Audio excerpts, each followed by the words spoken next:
देखिए, पिछली दिवाली से लेके इस दिवाली तक मार्केट के लिए खास एक्शन देखने को मिला, जहां पर खबरों के बीच, ग्लोबल संकेतों के बीच खास एक्शन। लेकिन जब मार्केट से डबल डिजिट रिटर्न्स की उम्मीद हो, ऐसे में निफ्टी सिर्फ 6% के रिटर्न्स दे, सेंसेक्स 5% ऊपर, और स्मॉल कैप में अगर आप देखें तो सिर्फ 1% के गेंस, यानी समझ लीजिए मैसिव अंडर परफॉर्मेंस नजर आया। लेकिन इस साल चमक आपको देखने को मिली सोने चांदी में, जहां पर अंतरराष्ट्रीय बाजार में देखें तो 60% से ज्यादा के रिटर्न्स पिछली दिवाली से लेके इस दिवाली तक आपको नजर आए।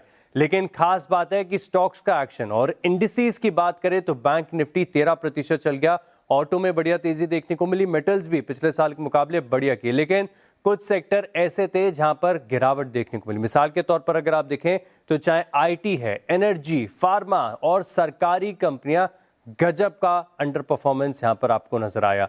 स्टॉक्स की बात करें तो निफ्टी में बढ़ने वाले शेयरों में चाहे बजाज फाइनेंस है, आयशर, इंडिगो, मारुति जैसे जो स्टॉक्स हैं, इन्होंने बाजार को चौंकाया और बहुत बढ़िया रिटर्न्स यहां पर बने। लेकिन सब ऐसा नहीं कि सारे स्टॉक्स में तेजी। आप बात करें ट्रेंड की, बड़ी बजिंग थीम थी, लेकिन हाई से सिग्निफिकेंटली गिरावट यहां पर टीसीएस, टाटा मोटर्स, इन्फोसिस जैसे जो स्टॉक्स हैं, इनमें आपको गिरावट नजर आई। लेकिन असली एक्शन आपको नजर आया छोटे स्टॉक्स में, जहां पर अगर आप देखें तो ऑफ द रडार बड़ी तेजी और बड़ा मूव देखने को मिला फोर्स मोटर्स, एथर एनर्जी, ऑथम इन्वेस्टमेंट जैसे जो स्टॉक्स हैं।